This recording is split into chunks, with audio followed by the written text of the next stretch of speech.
You know, with this summer's intense heat, the severe drought, and relentless smoke, growing a garden was a challenge for some of us. But as summer starts winding down, Idaho gardeners are harvesting a treasure of delicious and healthy produce from their gardens. So in today's You Can Grow It, we wanted to give you a shout out, all of you who sent pictures in, by showing off your gardening successes, because even in the most difficult years, you can grow it.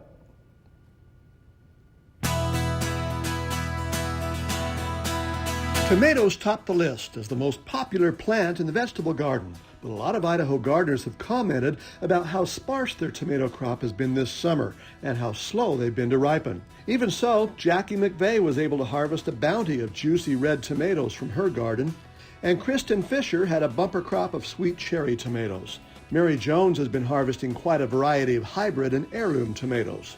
Cucumbers are a close second among popular homegrown vegetables. Dan Waring has a batch ready to be made into pickles, while Elizabeth Corson picked a couple of curvy Armenian cucumbers.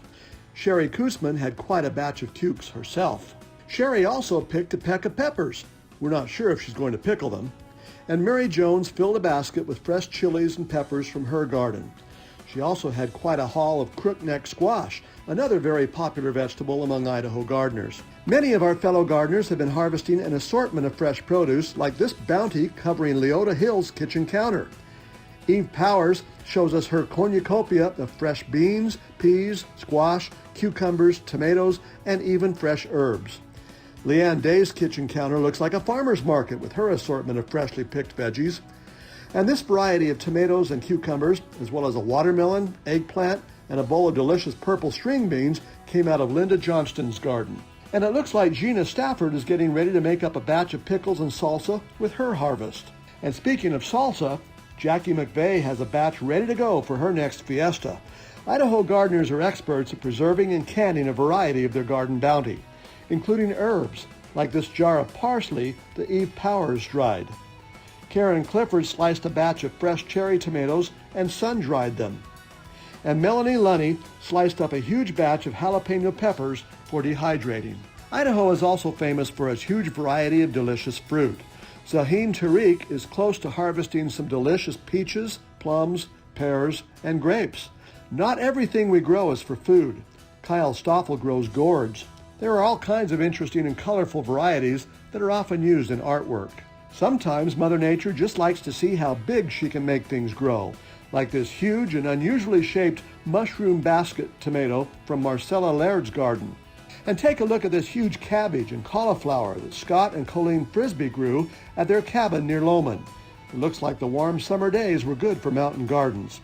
Occasionally, we get some strange-looking veggies too, like this huge eggplant with pointy little arms that Shauna Miller grew, or this funny-looking tomato that Renlyn Pierce picked in her garden. It looks like Olaf from Frozen. And Connie Younger shared this picture of a couple of odd-shaped carrots that she dug up. Her husband calls them Laurel and Hardy. It's not unusual for tomato plants to grow quite tall. Tracy Liu is standing next to one of hers that's close to 6 feet high. But it's hard to beat Clay Friend's wall of tomatoes. They're 8 feet tall and still growing. He uses fence pipes and cross sticks to hold them up. Lots of our tomatoes have been slow this year, but Clay hasn't slowed down. He's still gardening at age 93. Finally, this picture of Michelle Hout's son enjoying a juicy, ripe, homegrown cantaloupe captures the whole reason why so many of us love gardening. The satisfaction of developing a green thumb and harvesting your own fresh-tasting, healthy food. And as always, you can grow it. Jim Duthie, Idaho's News Channel 7. Well, you can join me and nearly 9,000 other members of the KTVB You Can Grow It Facebook group by texting the word GROW to 208-321-5614, the number there on your screen, and we'll send you a link to join so you can show us some of your gardening successes. And by the way, Kim, for lunch today, I had my favorite summertime treat, a big, juicy, ripe tomato cut open with a scoop of cottage cheese and a few sliced cucumbers. Oh, Jim, you're just teasing me now. I was just going to ask you, what's your favorite thing to grow? Is it the tomato? I usually grow more tomatoes than anything else, but this year I have loved my cucumbers. I've got about 6 or 8 different kinds, and they are just prolific. What are you best at growing? Weeds. Now, come on, Jim. You brought in some huckleberry jam for me once. That was really, really good. I mean, come on, brag on yourself. Well, What are I you do grow a known little for? bit. I usually grow about 20 or 30 different things in the garden because I just like to see things grow. I'm not that great at knowing what to do with them sometimes when they grow, but I do love to see things grow. I'd like to be your neighbor so that you could pass on some of the extras. Toss them over the fence. Yeah, bring me some tomatoes too, by the way. I'll get some. I want a BLT. All right, none of that cottage cheese. I want the bacon on come it. All right, Jim.